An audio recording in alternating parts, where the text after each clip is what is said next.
So next section is going to be the cathode drivers, the transistors that need to go in. Now I've allowed space on here for those on that bit, so I've got 2 segments on each track there going across, and the plan is emitter alternately on the bottom row, and then base and collector pairs along the top row. And that means I can put another common wire across all the emitters like I've got on the switches there, just to simplify the construction. So I'm using some, no, they're actually BC550s, I think they're just generic NPN transistors with reasonable gain, and I can't remember the pin out offhand. Oh, these and the ZTXs often use them backwards to each other. I'll just use that to verify the connections. So that's the emitter, that side, and I want base and collector offset, or base offset at least. So the idea is they'll go in like that.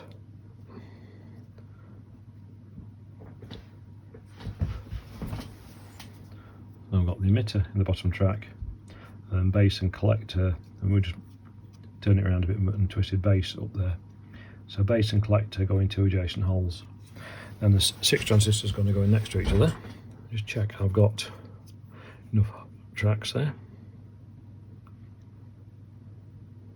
Now I need to be right against the resistors. I've left a gap and I shouldn't have done. So that goes there. Right, so we'll do this the same now.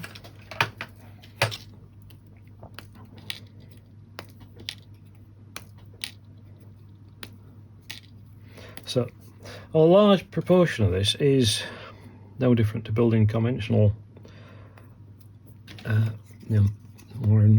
wire and solder or PCB assembly, whatever. It's just fitting components and soldering. It's just the difference is the sockets and the actual wiring.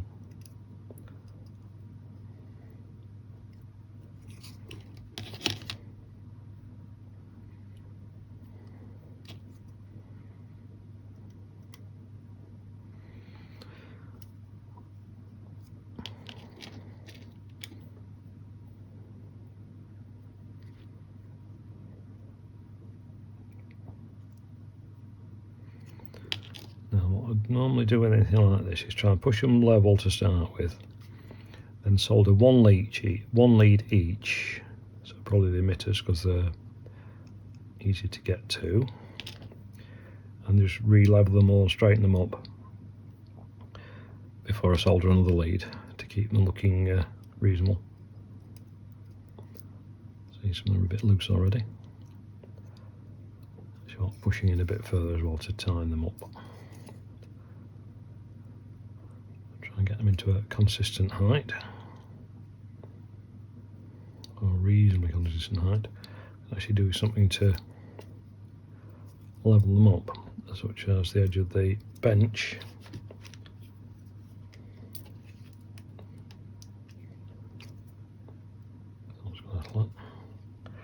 Just pull on the edge of the bench and press gently.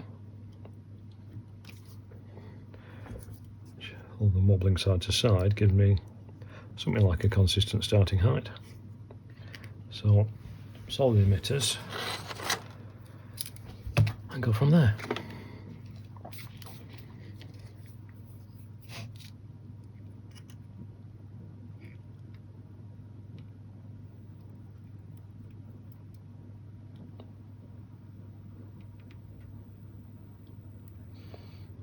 Obviously the exact height and everything's not affecting it functionally, as long as it's not so high to stop the displays fitting correctly if you're going to put it in a case. But I just like things to look reasonably neat when they can.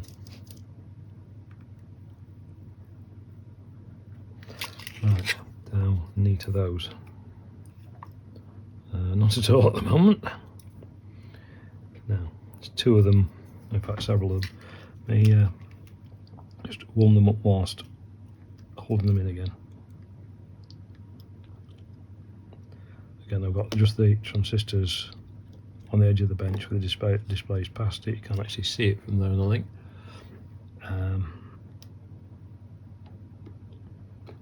But the transistors are resting on the edge of the bench mat, and that's the only thing that's supporting the whole board, so I've got equal pressure on them, which means they are dead straight that way, but they're all over the place that way.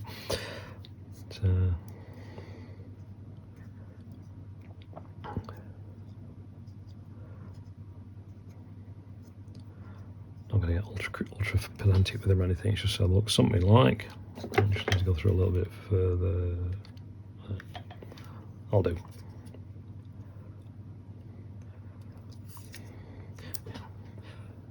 It's reasonable. Not just bent all over the place at different heights like the word to start with, which is the main idea.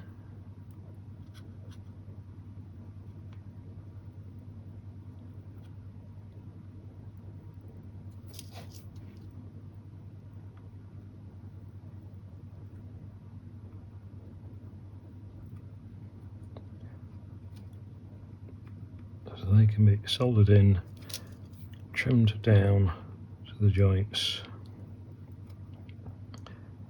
get rid of the long ends, light flows,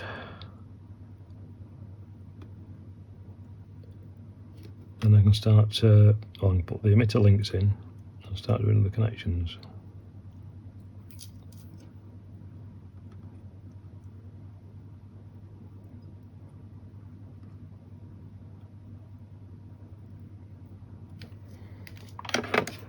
Right, that's all the joints done.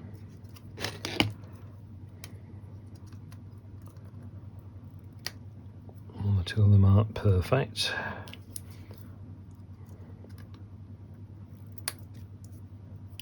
But they can be sorted out as I tag the wires on.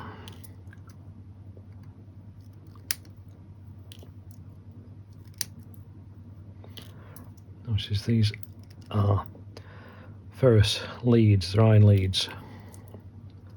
Which means they're sticking to the cutters, because the cutters are slightly magnetic or something is.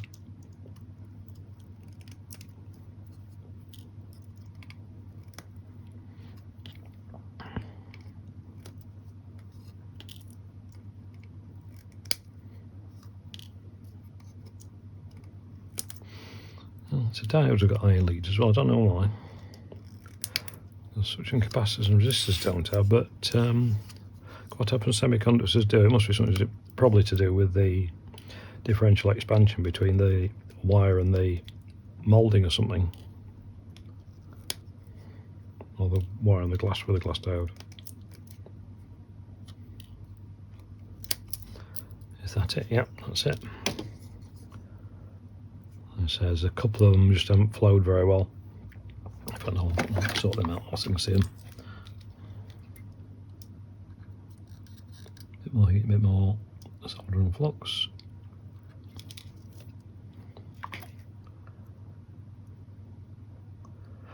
Right, so next I need the common strip to the negative, which is that end strip there, same as that one.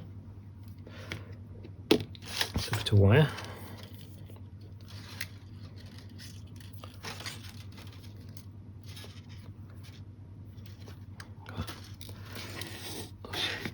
Get rid of those wires there. Of course, they're sticking.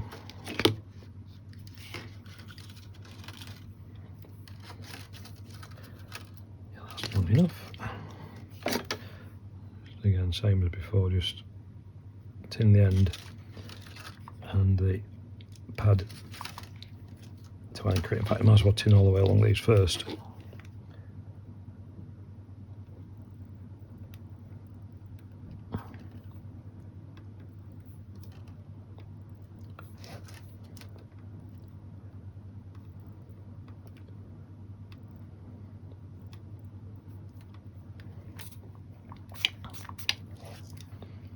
Oops, I just splattered solder onto my fan.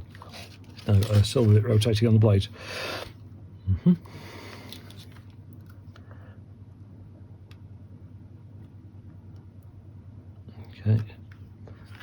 once that cools, just taking its time.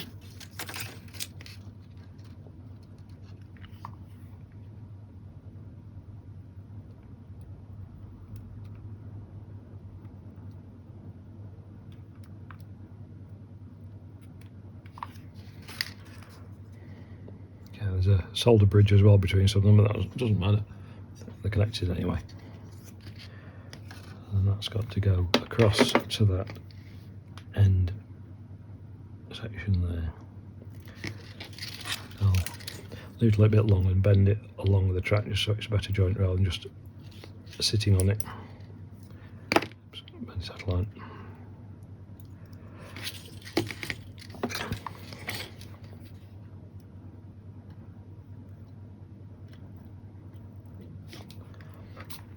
Right. So that's the emitters. Now the bases are that side of each pair. So the base of each transistor needs to go to a pull down, which is there, and a 330 ohm resistor, which is the driver. So it's actually going to go from there to there, then there to there, and then back to the microprocessor. I'll probably not do it all in one session as it's getting a bit late at night and I've got to be out early in the morning. Done it again, habit. Stripped it for a wire up instead of just taking it into the solder. So base on that one.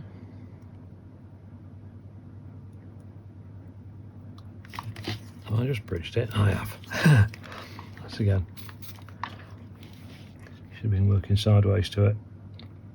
I've bridged the base and the... oh, I've separated it. Bridge the base and collector. Right. I just said the base is this end and I've gone to the collector.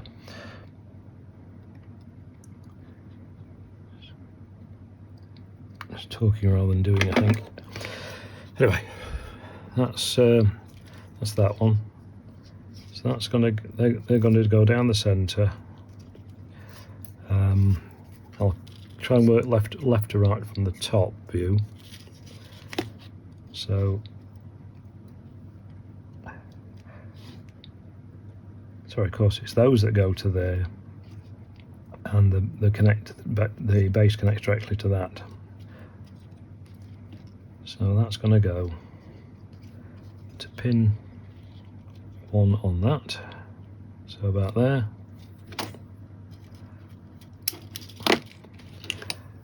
Then loop round to the first, I've actually pin 1 again on the sill. Oops, that's gone between pins. That's a use. Well, it's got a kink in it, keeps dropping between the pins on the socket.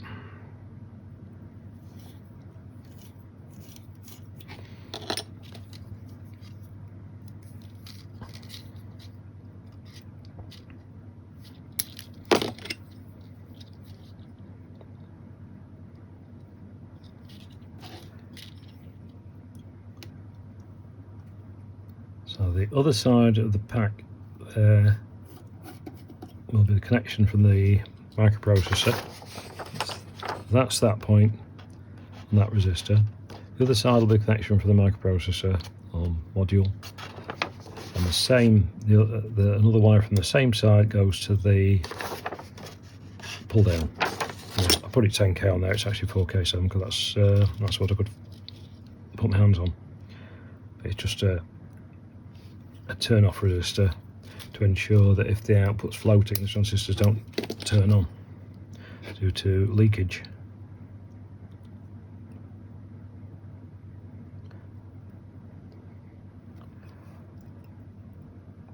I don't want that pulling too much.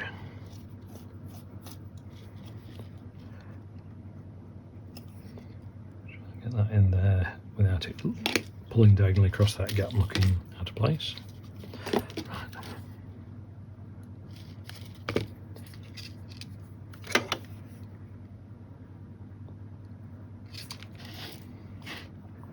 So the alternate wires are, or joints are the bases.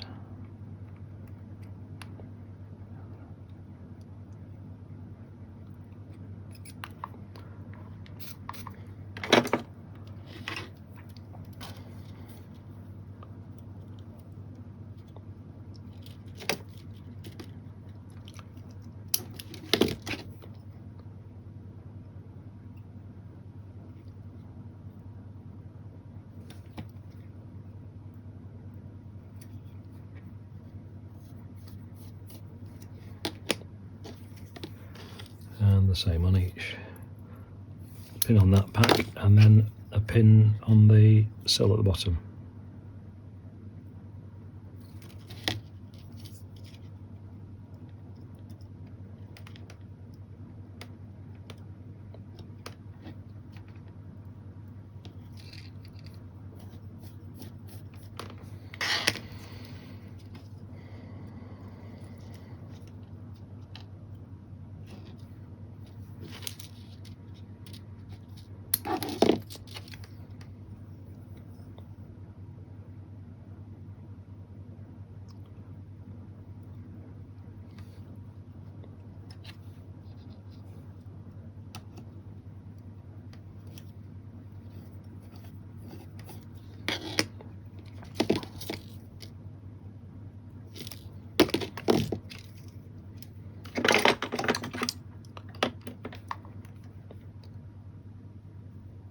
Stand sometimes snags on the back of the bit,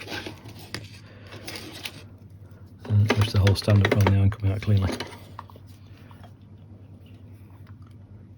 which is why it keeps rattling like that.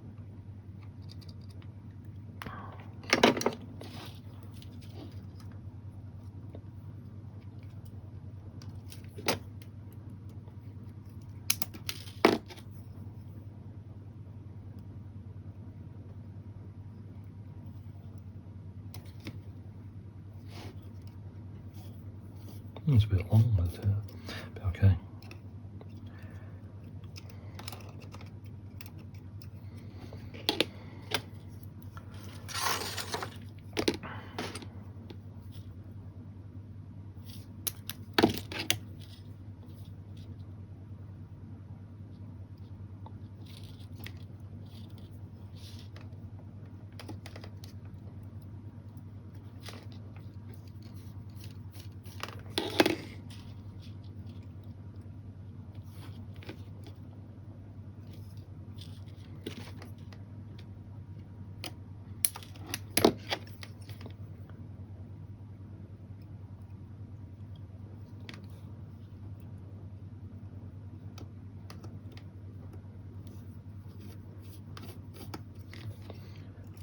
Not getting them in neat as well before, I don't know why.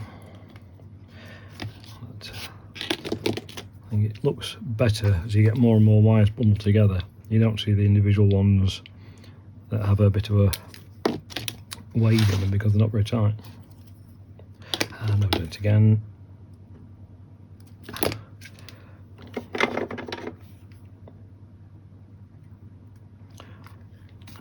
Iron clean before I do the next bit, because the upside of building it whilst it's standing is messing it up a bit and making it blob the joints slightly more than it should do.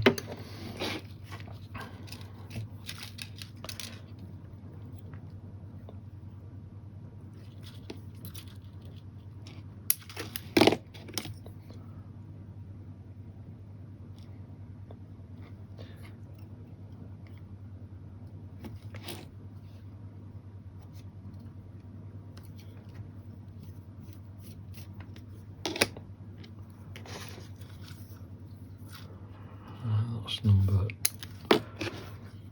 4, just about done.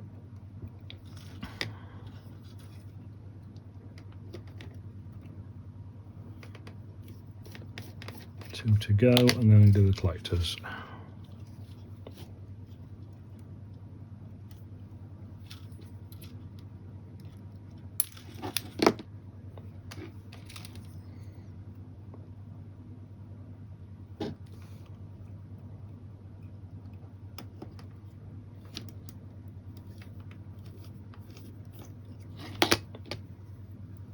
Oh, I was going to do them a different colour, wasn't I? Oh well.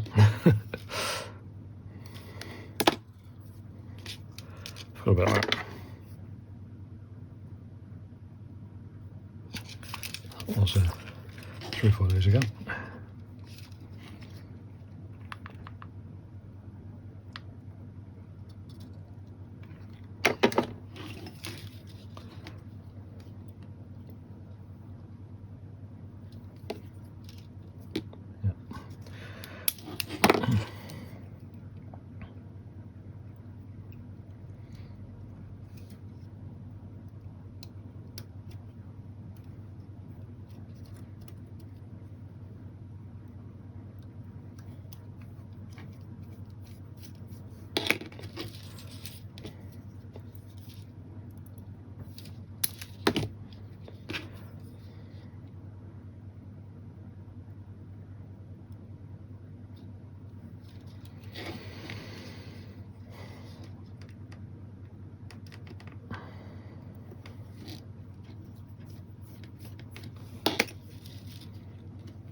Now the reason this, start again. I use this wire a lot for normal wired prototypes as well, because of the reason it strips so easily. I should say that's the reason I use it so much. The insulation's almost heat proof. It doesn't melt if you just touch it accidentally. And it's easy to strip either a short bit or a long piece for links, or another technique I use sometimes for solder joints is just grab it in the middle as if you're going to strip it back a long way, but then just pull it a couple of mil, and you can leave a bit, a few mil if you want, that you can use across another joint if you're doing a chain of several connections. I mean, strip it maybe 5 mil and double it back on itself, or form a loop to fit around an IC pin, and then carry on, or another component pin, and just carry on to another point. It's quite versatile stuff.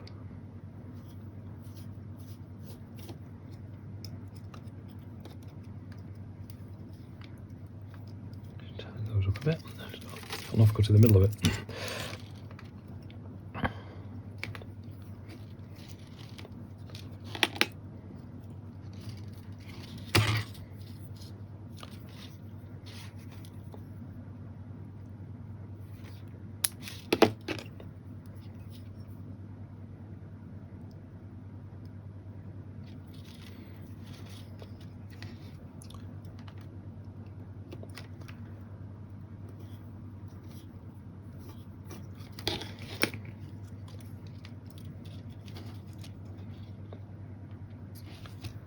I'm afraid this is not my neatest work, but I am half asleep, I'm afraid, so it's still functional.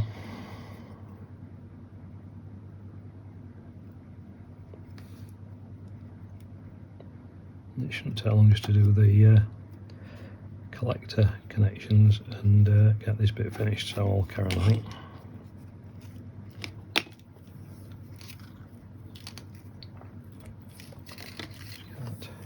Lay it out so it's not trying to curl up on itself all the time.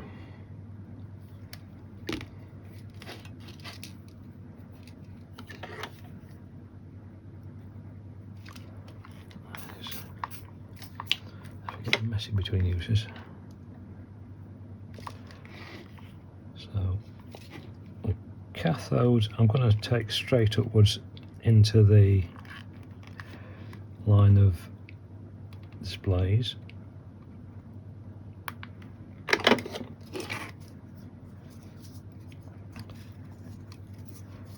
And I'll number that. I'll work that way, numbering up. I mean, some displays, the number them pre-built displays at the start of that at digit 1, and work this way. I suppose it makes sense if it's a variable length. That's always digit 1, but seeing I'm doing everything left to right, that's going to be digit 1, which is there. You should the top centre pin on each one.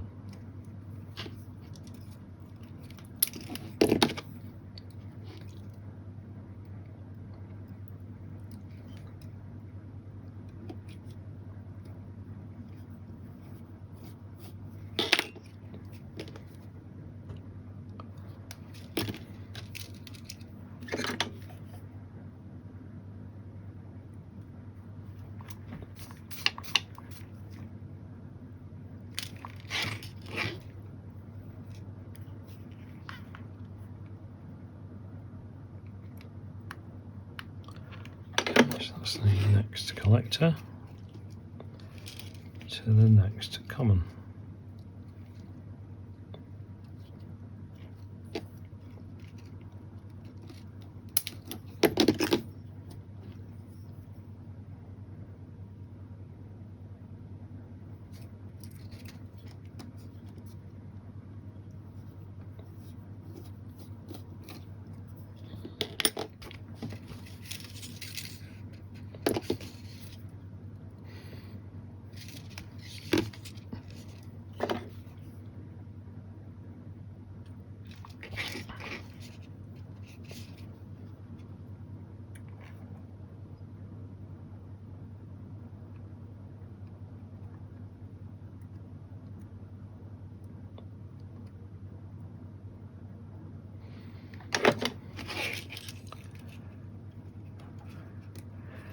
Down between the coils on the pins, so that's there.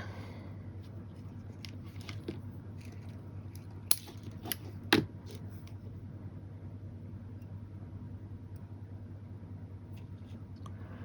keep putting my hand over the thing.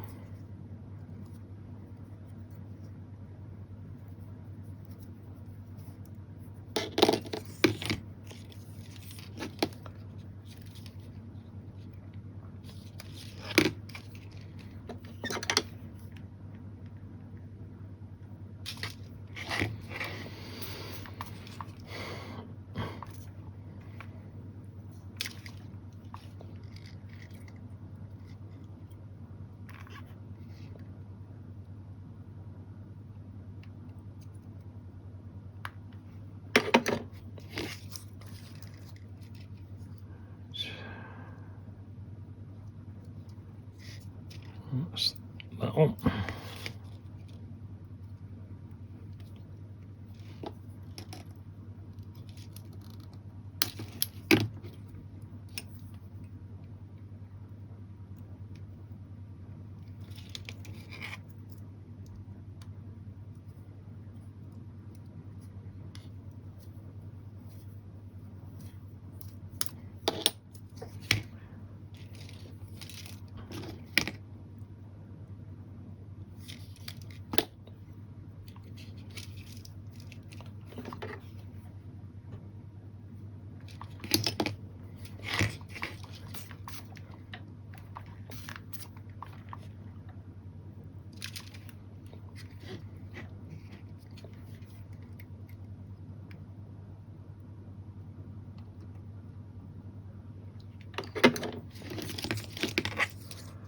One's almost perfect. It is next to it's in line with that one, so it's just there.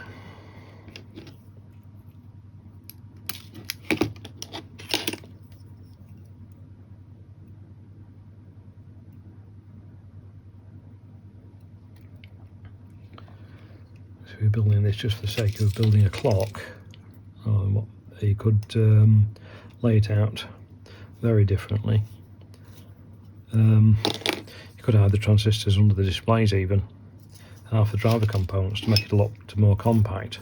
I'm deliberately laying it out so everything's clearly visible, but there's a lot of space on those displays. You could put the transistors and individual resistors and everything like that all under the displays, under the sockets, or inside the socket area, and have next to nothing visible, just that a microprocessor and the buttons really.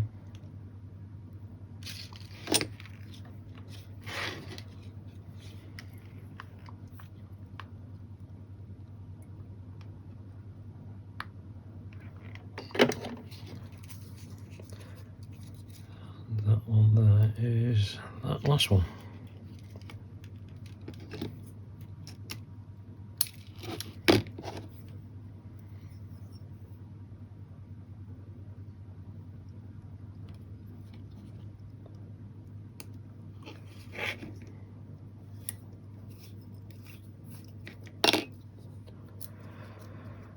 Okay, so that's all the segment drives were done earlier.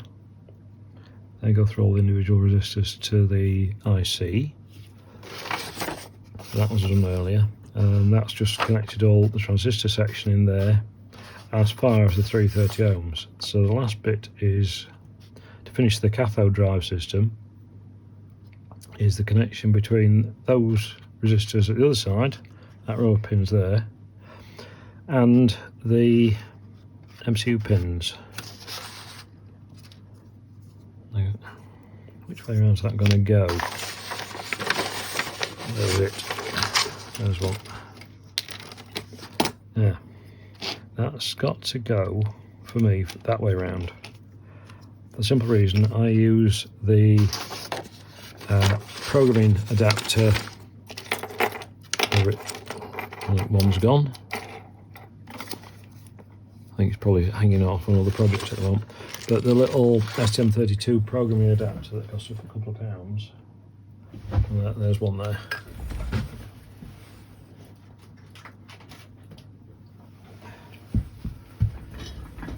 ST-Link V2, which uses a 4-pin connector on the end of the module. Also, if you buy one of these as a part of a kit, they come with 4 individual pins at each end, or socket points at 4 separate ones at either end of these cables. I strongly suggest you use some housings. Just extract the pins from the original single housings and put them into the multi-way ones, because it's a lot less chance then of getting anything wrong when you're building it or connecting. So I've got the black one as ground, so it's very easy to see. If you look at the back of the module, it says which is ground. That 4-way had to fix straight on. So I've got clearance for that. It's got to go that way around, though it might actually fit over that way, but I don't know.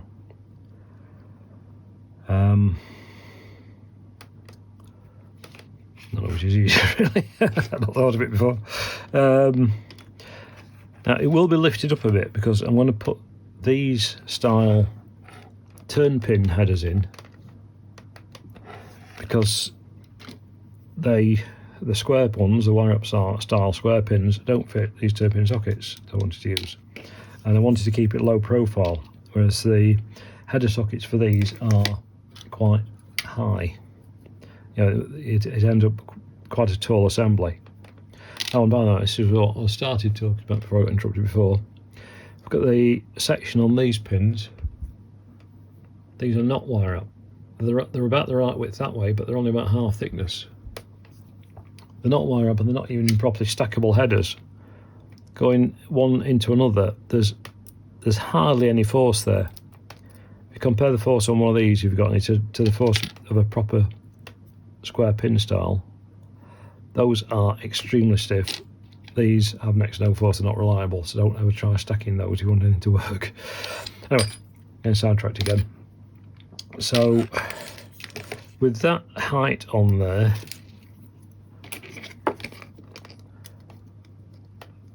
I'm going to put the thing all the way in properly.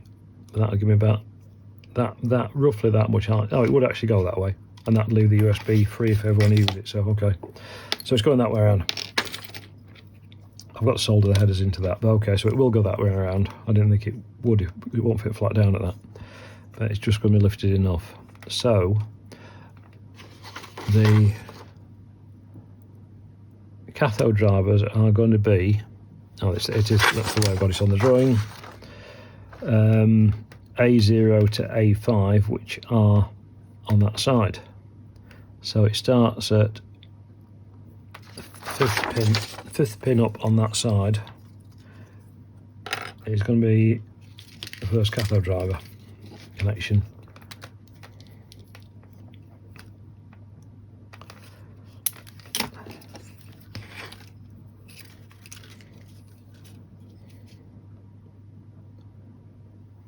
So fifth pin is that. Then it's working upwards from that.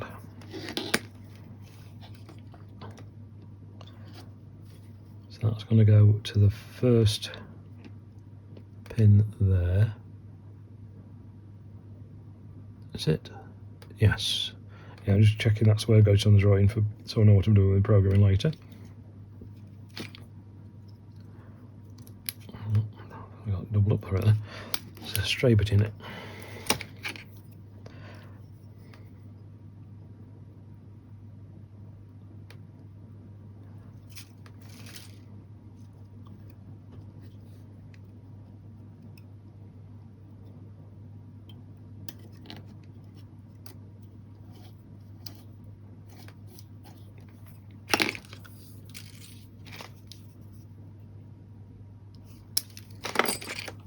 Out the way. Enough bits on there already. The reason I occasionally retry this is it's very easy to get the wire straight down the centre hole in the tool where the pin should go. You've got to kind of catch it on the inside lip to guide it into the groove instead.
Springing up a bit, I was trying to get held down until it got pulled in and started.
that's the last of those cathode drive wires. The next bit's the switches and the logic interconnects to the segment driver IC, which will work on a serial peripheral port, SPI clock and data, plus a general pin for a strobe line to load the data once it's been shifted in. So that's it. There's 6 of those resistors used, which are the six there. 6 pins on that sill pack at that side, which is common to ground. That's the pull downs, which are the base resistors, and it goes through the transistors, from there through the transistors and to all the cathode pins. So that's the cathode drive side done. So as I say, we've already done the segment drive, all that section. So the next bit is the logic interconnect and power and the switches, and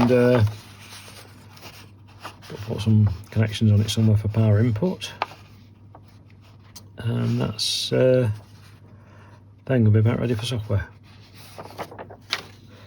Okay, next segment to follow.